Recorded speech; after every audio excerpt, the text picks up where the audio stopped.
then it's a gateway drug into personal development.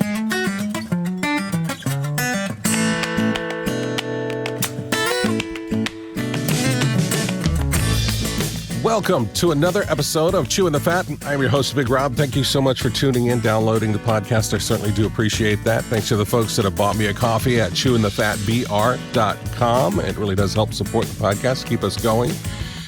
It's all about helping folks tell their messy, beautiful human stories. And I've got another beautiful human in front of me right now, Heather Parady, in from outside of Atlanta. Thank you so much for being here. I really do appreciate it. It's an honor. Thanks for having me. Oh, thank you so much. Heather and I met years ago, and we didn't really realize that we had met years ago, but it was through our friend Travis Brown doing some podcast things and social media stuff and all like that. And then come to find out we're actually not that far from each other up the road towards Atlanta from where I am. So we've already made plans to grab an IRL coffee or something like that. So, but Heather is a great storyteller and content creator. And I just love the work that you do and the care that you put into it. So that's why I wanted to have you here. And again, thank you so much for being here. How did you get started in storytelling as it is? Well, thank you for having me. I think this show and the work you're doing is so important. I know we'll get more into that piece later, but storytelling, I don't know, man. I don't know. I don't know how I'm here or what I'm doing most of the time. I'm literally almost 40. I'm like, I should have more stuff figured out than I do right now. And I'm like, what's happening? Because originally my whole life, I wanted to be in ministry. Even since I was a little girl, I used to preach to my teddy bears. And then when it was time for me to graduate, I went to a ministry school thing. And that was the intention of my life. And through a series of events, I left the church and still wanted to help people. So I went to school and got my master's in mental health counseling and pursued therapy for a while, and then realized I needed therapy. Yeah. So it's funny, go to be a therapist and everybody ends up crying in class and realizing we all need therapy.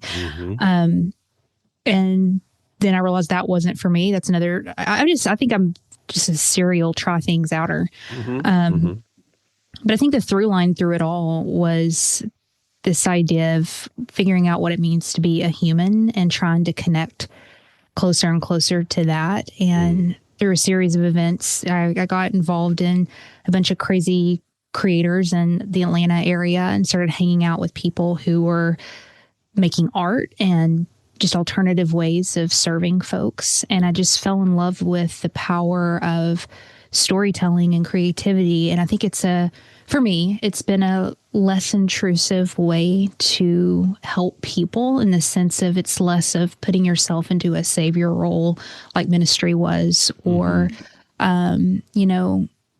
with therapy was amazing, but also too, it's one-to-one, and I'm more of a one-to-many kind of gal. Yeah. And so I've landed in it, and it's felt really good in this season of my life to figure out how do we bridge the gap between you and me. And even though we may vote differently or look different, there's something that can happen mystically, I believe, in storytelling, that we start to see one another in that. And it's a way to heal the world. And that sounds dramatic, and it's not always that dramatic, but it's also hella fun too. Yeah. So I didn't mention that part. Yeah.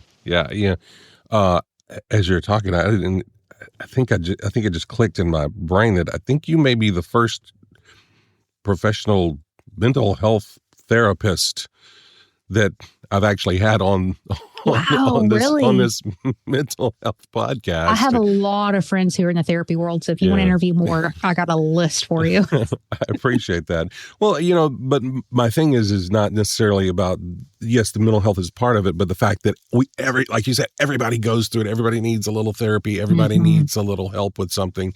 And that's what the podcast was about, is for people to not feel so alone when those feelings come in and they rush over you and you feel like you're tumbling in that wave. Just realize that there's other people that are tumbling in the waves with you. So it's easier to kind of grab hold and get yourself up out of that water. So, but I think this is great because I know you're going to have a great perspective on that. You're outside of the Atlanta area. Is that kind of home base for you? Yeah, I spent most of my life in Arkansas, a small stint in Springfield, Missouri, where I did the ministry thing. My husband's in the military, so of course we got stationed outside of here. But he's not active, and so we've made the decision now to stay here, just because it feels like home. And it's just a perfect place to raise kids. It's a little hard doing it without family. You know, my family's 12 hours away from me. So that's difficult, but I just know in my gut this is where we're supposed to be. No, I love that. So when you were coming up in school, you said you wanted to go into ministry. What was that influence? Was that from parents? Was that just were you a preacher's kid? Were you just were always surrounded by that, or what? I had a kind of weird childhood in the sense that I was homeschooled my entire life, and I lived a very, very, very, very sheltered life. Very. And I don't mean sheltered from just TV movies that you're supposed to watch. I'm talking about we didn't leave the house hardly. I spent the majority of my childhood literally alone with my sister in our four walls. And there's a variety of reasons for that. So our education wasn't up to standard. I'll put it that way. And so, to be honest with you, there was, I believe, a calling there. I just felt it. My parents were kind of religious. I always was curious about the supernatural world and the spirit realm and the things that you couldn't see. But also, I've realized that I felt like there was another option for me, because growing up in a very small town, Southern Bible Belt, without an education, without exposure, what the options was you get married and you become a stay-at-home wife. And my goal was to marry somebody who was obviously in ministry. And I always felt stupid too. I didn't feel like there was really I didn't have anything to bring. I didn't think that clearly back then. It's only been through a lot of like inner work that I've kind of learned that I genuinely, from the bottom of my heart, it did not occur to me that I could have a career or any kind of path outside of being someone's wife until I was almost 30. Wow.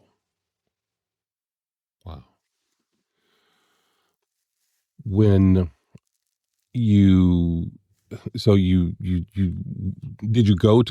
to college though, right? I mean, I did. I went through, in my mid 20s, I decided to go to college. I had a friend of mine who, I told them I want to travel and tell the Lord about Jesus. And I was really stuck on that. And they said, well, that's great, Heather.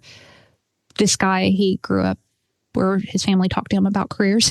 He said, but you have to have something of value that you bring people. If you want to help people, you need a skill set. What's your skill set? I'm like, I don't need a skill set. I'm just going to preach the gospel. And he's like, well, that's great. But these other countries you want to go to, because for some reason, and I don't know your beliefs and I don't want to offend anybody, but there's just kind of this savior mentality that we come in and just, we need to go in and give information to people and then all of their problems are free. It doesn't matter that they're, they're sick or they're dying or they're poor, something like the tangible things. But he kind of persuaded me like, hey, you need a skill set. So I decided, hey, I'm going to go to school and see if I can learn something. But I went and took, the entry exam to get into school and I failed it. I was really, really below which makes sense that I was. So I had to take developmental classes at a community college in Arkansas, which shows you how bad I was doing. And just worked my ass off, man. I spent several years just getting my associates, then my bachelor's, and then close to the 30-year mark, I decided, I think I'm getting these ages right. I might be skewing it a little bit, but decided to do mental health therapy. Yeah.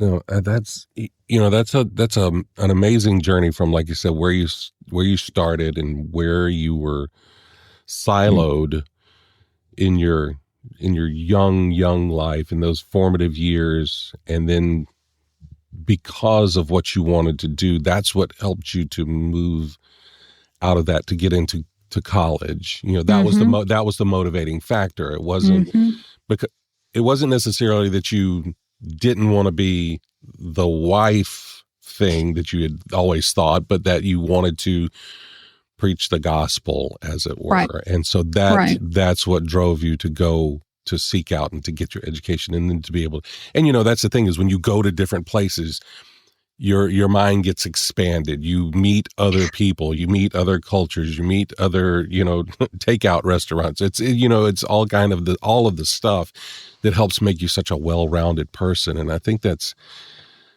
amazing that it wasn't the normal path that you would think, that you weren't necessarily that driven type A, blah, I'm going to go and, it's like you were, there was an empathy in you that actually drove you into that moment, the empathy of wanting to share the gospel, basically.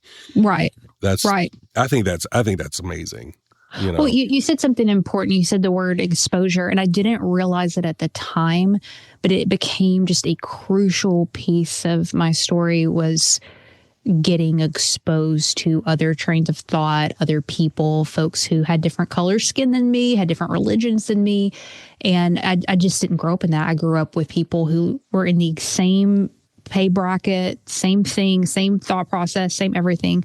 And I started traveling a little bit, and I'm such a big advocate for leaving your home, even if it's for a little bit, and coming back home, that's fine. But traveling a little bit, sitting with people who you strongly disagree with, and keeping your mouth shut and listening. I think it's one of the biggest disconnects in our world right now. It's not that everybody's evil. It's just that we haven't listened to each other. Yeah. Yeah. And that's a big thing that you run into. Like you said, when there's misunderstandings, people are listening to respond as opposed to listening to understand. Mm-hmm. They want to, it's like, I'm letting you talk just so that I can jump in and say what I already have planned. I have no idea what you're saying. I'm planning what I'm going to say, as opposed to listening to process and to take time to sit in silence after somebody says something, and then continue the conversation with understanding. Yep. As well. So now you've got these experiences. You've decided that, that ministry is not necessarily standard ministry, because I think what you do is a ministry. Good way of wording it. The traditional look of ministry was not what you wanted to do. And now you've got a great following, and you put these nuggets of information out into the world through your Instagram and through your videos and things like that. How did that part come into play? I fell in love with the online space and media because it was a lifesaver for me when I started in college and kind of pursuing that route. I had started a small little business on the side. I'd gotten married, and we needed, extra income. And plus I picked up a camera and just loved shooting pictures. I always did that. So I started listening. You know how we do when you start a business, you start looking up, how do you run a business? How do you do this stuff? And then it's a gateway drug into personal development. I had never heard anything personal development wise ever. And when I started listening to podcasts like yours, this was, goodness, I don't know, 10, 15 years ago, I was like, oh my God, you can change your life. You can literally shift everything, and it's, granted, now that I'm a little mature and older, I realize that it's not always that cookie cutter and easy, but it was the first time I had heard anybody just kind of present this idea that cards that you were dealt in your hand, you could actually make some badass moves with. And so I became really, really just addicted to personal development. I read so many books. I was constantly listening to podcasts. It was just like the greatest thing. And I was grateful for people who got on microphones like you, because it was exposure. You know what I mean? Like people who might not have access to rich friends, who might not have money to go to take all these expensive courses. Free content could reach anyone. And I was like, I could reach anyone if I got a microphone and I did what we're doing right now. And it was terrible. I went to Walmart and I got a $10 headset. I Googled how to record. I Googled what iTunes was. I didn't even know what iTunes was. And I started just putting out these horrible pieces of content. It was just like, hey, my name's Heather. Do you know you can change your life? I just learned. I mean, it was just horrible, ridiculous, but I just haven't stopped doing it. And I've gotten better and better, and I have a long way to go. But, so I just put out content for several years, horrible pieces of content. And then a couple of years ago, I've tried so many different formats. People will tell you, you need to do videos, you need to do blogs, I've tried everything. And one day I got really frustrated because I was just pouring my heart out. I was putting hours and hours and hours, and I have family now. I have kids. I'm trying to make money. I'm busy. Everybody's busy. Yeah. And it's just like, what the F are we doing? Like, does this matter? Mm-hmm. Are people listening to this? Are they watching it? And I wasn't seeing like the tangible results I wanted to see. And so I got mad and pouty, and I said, I'm going to sit in this chair. I saw this chair in my corner, and I'm going to sit in it, and I'm not going to get up until I figure out what I'm actually trying to say here. So it's kind of punishing myself, and being pouty. Put yourself in the corner. The first video I did in it, where I was just doing what I always do. Like, me and you are going to go get coffee soon, and you'll see me do this. I'll be like, you know what? That reminds me of this thing I just heard, or this thing I read. So I started making videos like that, and they've just worked. But it's forced me to really learn how to tell story in a single format. And I'll stop here, but I think in storytelling, it's really helpful to add restraints to what you're doing, because sometimes we just throw up our heart everywhere, as opposed to putting it into a format where we can get really micro with how we're becoming better. Does that make sense? Yeah. It's kind of the thing where, if you give people too many options, there's a paralysis because they want to analyze all of the options. Where if you give them fewer options, fewer viewpoints, fewer direction, fewer turns in the story, it's easier to stay on track with that. Right. As opposed, like you said, to just throwing everything out there all at once. Because, but then to your point, that's creating now, as opposed to, one story that has 14 points, you can have 14 single point stories that you put out. Right. You know what I mean? And exactly. The audience that needs it will find the one that works for them. Yes, correct. As opposed to turning everyone off because that one had everything in it and they just didn't know what to make of it. Right. Less is more kind of mentality. Yes. Focus on what you're doing. I love that. And for now, what are you doing now? Do you do it? I know you got like do you do it in a series? What's your niche, as they say, right now for you? That's really for my content. Sure, for your content. That's really working for you. So I mentioned personal development really changed my life. I'm not really religious anymore. People say that. I don't go to church, but I believe so deeply in God and calling, and that we're here for a reason, and yada, yada. But that's really deep, and that's really heavy for a lot of social media. So my intention right now is to be a gateway drug for that stuff for people who aren't into it. And so I lead a lot with things that people are interested in. So I'll, like later this afternoon, I'm posting a reel on James Gunn, the director of Superman, and the story about him. Right now, Superman just came out, so it's a trending topic. So I'm hooking people in with something that they're interested in, but I'm bringing it back to something that I'm actually trying to say.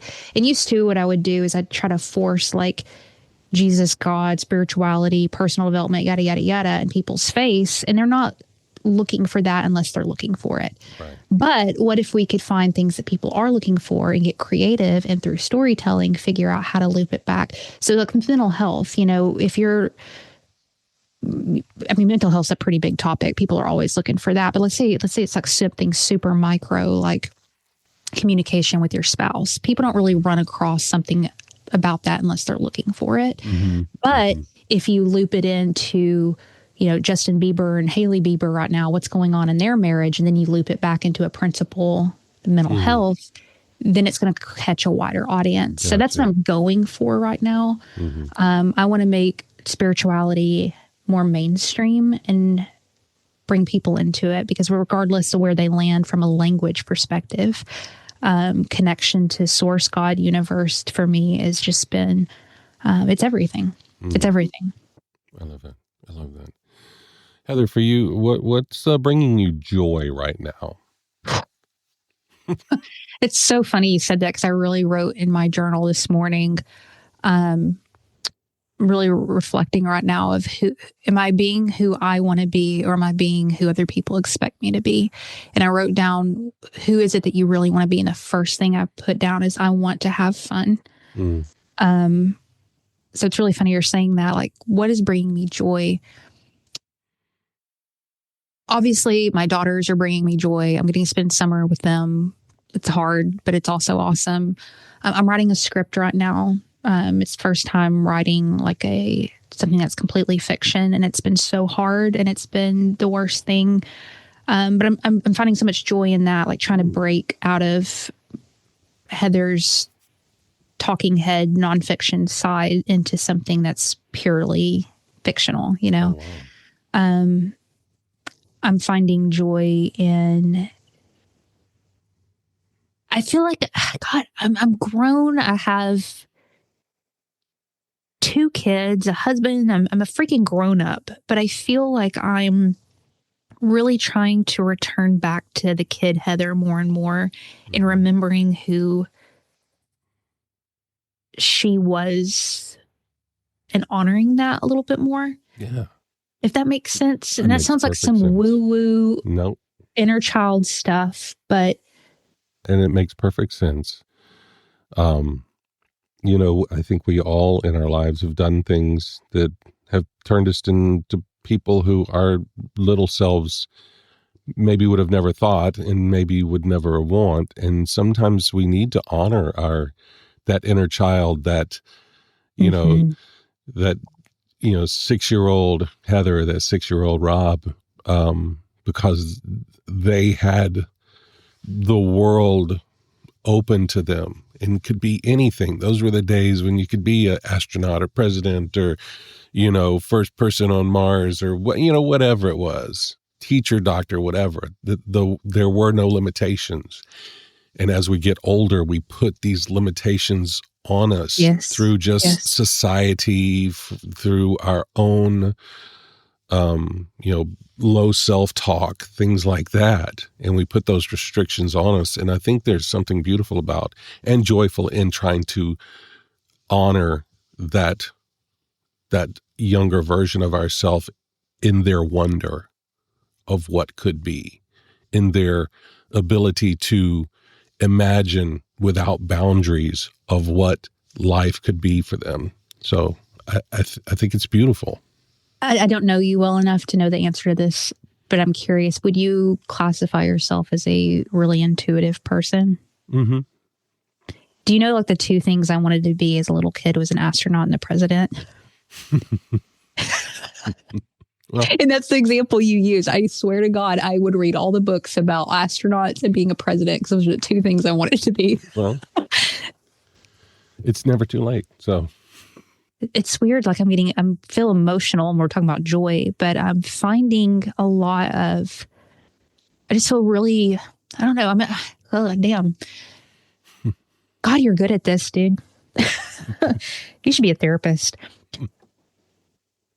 we talked earlier about, parents and aging and kind of getting into this weird point in life where you're having to let go of a lot of things that kind of was your identity, and then really questioning what your real identity is now. Mm-hmm. And it's funny you're saying joy, because although this has been super painful, kind of going through, letting go, I've disappointed a lot of my family this year in the way I voted, or some of the things I'm trying to stand up for online that I see as wrong. I've disappointed a lot of people leaving the church and not going that route. There's a list of things that as I mature and I'm getting older, I'm trying to be more honest about. And it's been super painful, but honestly, it's felt so good for the first time to feel like open hands, here I am. Mm-hmm. All cards are on the table. I'm being as honest as I can be. And ironically, even though I feel like I'm about to start bawling my eyes out, it is bringing me a lot of joy.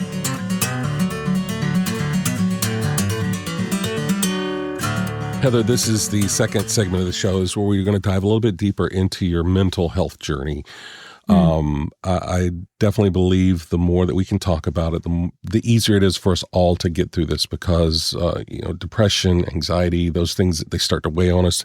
One of the things they want to do is tell us that we're alone in the way that we feel, and we're the only ones that feel that way. But the more that we hear other people talking about that, the easier it is for us to actually move through that and realize that we're not alone. So for Amen. you, how do you keep the darkness at bay?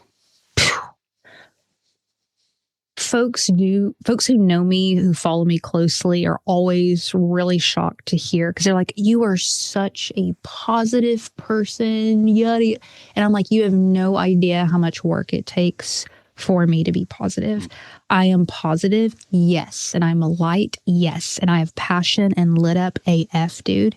Yes, it's true. It's honest. But that is a direct result of insane discipline, of getting up every morning, getting a cup of coffee, reading, journaling, meditating, sitting in silence, full stop. And that is not some cutesy wootsy little thing. It's Heather, the Bible talks about renewing your mind. It's literally renewing my mind, because like everybody, I think everybody comes from this now, but a long line of addiction and mental health issues, very small thinking. I've really dealt with anxiety hardcore over the past, through my adult life, like just almost to a point debilitating, and the morning times are so crucial for me. If I miss it, everybody knows I missed it, because it's different. So how do I keep the darkness out? That, and then also I do a lot of running.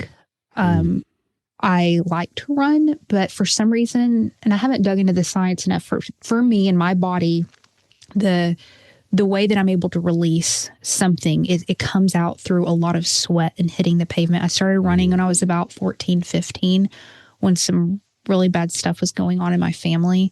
I just went outside and ran, and I haven't stopped. I'm almost 40 and I run constantly. So those things, I don't think people realize that the folks who are putting out positive content or shedding a light on mental health or any of this stuff struggle just as much.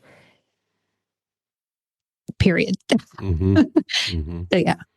Yeah. I mean, it is, because it is hard. It's like the reason I started this podcast is because I do deal with this stuff, because it does weigh heavy on me. And I didn't want other people to feel that and feel that they were alone in it. That's why I decided to start this.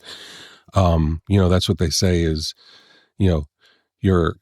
always check on your strong friends, check on your happy friends, check on your funny friends, because you don't know what that's masking. You don't know what they are dealing with, because like, oh, you're always so funny. It's like, yeah, but also deal with the stuff that everybody else deals with. But, my thing is I've felt that, and I don't want anybody else to feel that way. So that's why I try to be positive and uplifting and funny and being able to do those things so that other people don't have to experience that. Right. But sometimes it's the only way you can get through it is to feel it, you know. Absolutely. And you know, you're running, you know, it's not that you're running away from anything. It's that movement of your body, connecting it to your mind. And it can be a clearing thing. It could be a meditative thing, whether you think about the stuff that's going on, or you plan other things, or you just completely just present in the moment, listening to your body, listening to your breath, listening to your feet on the pavement, or whatever it is. Those things can help. And of course, you know, being out in the sun and, you know, vitamin D and getting that also helps as well. And I don't think there's any wrong way to deal with these things. You know, I'm dealing with grief now with the loss of my mother, and, you know, there's no wrong way to grieve. It's just however you grieve. That's what it is. It's just how you process it. And I think being able to, you know, find something that helps you to deal with things, I think that's the ultimate thing we can do for ourselves. Absolutely. And sometimes it takes trying these other things. Sometimes it takes trying. Some people just sit in the darkness, right, and look at it and like, okay, and talk to it and accept it and understand that it's there, in the idea that they're going to move through it. Right. Some people move. Some people journal. I just started journaling myself after the loss of my mother. And it's it's been helpful in times when there are these thoughts that you just need to get out. Right. Is there something you found that people use more often than others? You know, that maybe is an easier entry point necessarily to start the work?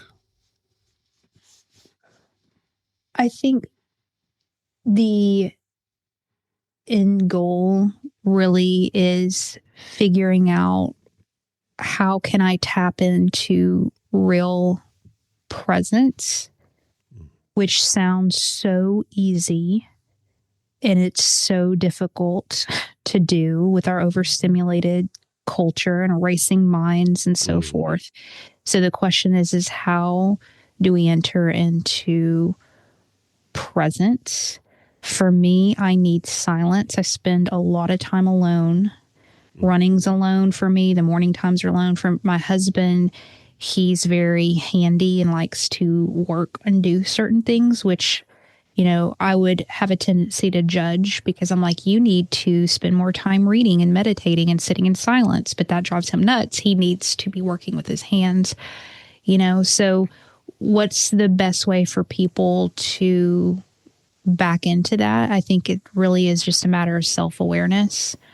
And also being unapologetic about taking the time to do it. Because I don't know if you're like me, time is a very weird thing, where we can get into a very panicky mode of, I don't have a lot of time. When it's weird, I'm a woo girl. I don't know if you know that, so I'm about to get weird on you. But time actually bends and moves in very weird ways when we can get more and more present. And I'm practicing this right now where, you know, on my Remarkable over here, I have a running to-do list just for today.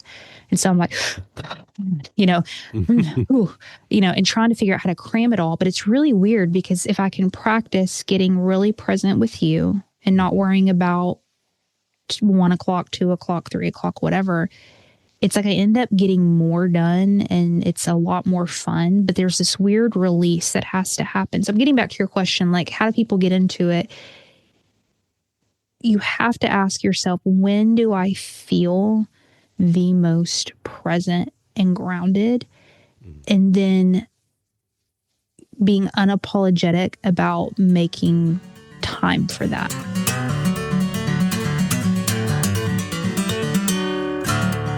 All right, Heather, this is the third segment of the show. It's time now for the Fast Fast Five. The Fast Five. It's time now for the Fast Five.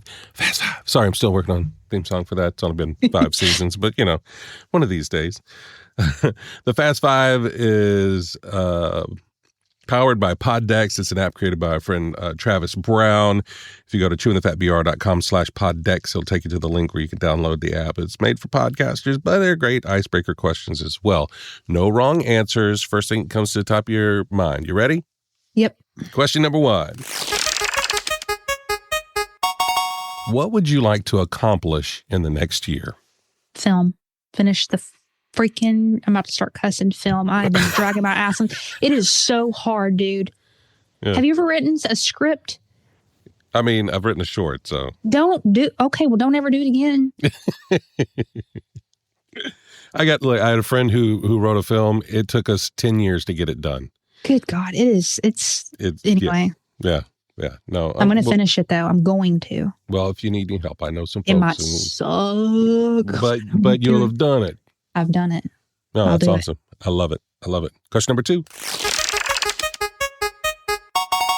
What's the best compliment you ever received?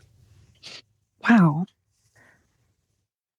I just think anytime my kids, it's my oldest daughter. She says that she can talk to me about anything. Mm-hmm. That means a lot to me. I don't have that kind of relationship, with people in my life. And to kind of break that generational thing and have a close relationship, it means the world to me. I love that. Question number 3. Sweet or salty? Both. I like food. Oh, okay. So it's kind of a kettle corn kind of thing. So you got a little sweet. I just mean like I'll eat something salty, then eat something sweet, and then go in rotation. Awesome. Both. I love it. Question number 4. Do you like to plan things out in detail or be more spontaneous? Plan in detail. Yeah. I have a huge, the big ass calendar? Mm-hmm. Jesse Itzler, I got that right over there. I got a spreadsheet open over here. I am the most, it's crippling almost. Yeah. Okay. I'm more the spontaneous person. It annoys my wife, but Well, have fun with that. Enjoy your life while others just suffer. Question number 5. This is kind of a opposite of the last question, but what makes you lose track of time? Mexican restaurants. Really? I go out every Friday night as we go out as a family, and my kids hate it. That's probably, they're going to be in therapy one day about it. But me and my husband will sit there, and I always get a big ass margarita, and I sit there and I talk, and I unload my whole week, and it drives him nuts. But man, I love it. And those chips. Yeah. They just go, you want more chips? I'm like, yes. Yeah. God, Mexican restaurants. I love that. Yep. Well, that is question number 5, and that is the show. Thank you so much for being here, Heather. This was fun. You made me cry, made me laugh. This was a hell of a time in 40 minutes, Lord. Well, Heather, if folks want to keep up with you, what's the best way they can do that? At Heather Parady, pretty much anywhere. At Heather Parady, pretty much anywhere. All right. I'll make sure to put those links in the show notes. Again, Heather, thank you so much for being here. I really appreciate you and I appreciate what you are doing for folks. And I look forward to our coffee coming soon. Can I say one more thing? You sure can. If you're listening to this show and you like it and you get anything out of it and you have not left this man a review, can you please leave a 5-star review? I'll make sure I do that today. Podcasting and putting out content is a hell of a lot of work. So props to you. And I hope anybody listening will help support it because it's a labor of love for sure. Thank you so much. I really appreciate that. It's hard getting people to leave reviews, so I'm going to help you out. Well, again, I appreciate that. And if you would like to support this podcast, I'd appreciate it if you bought me a coffee at chewingthefatbr.com. But until next time, I look forward to the chance we have to sit a spell and chew the fat.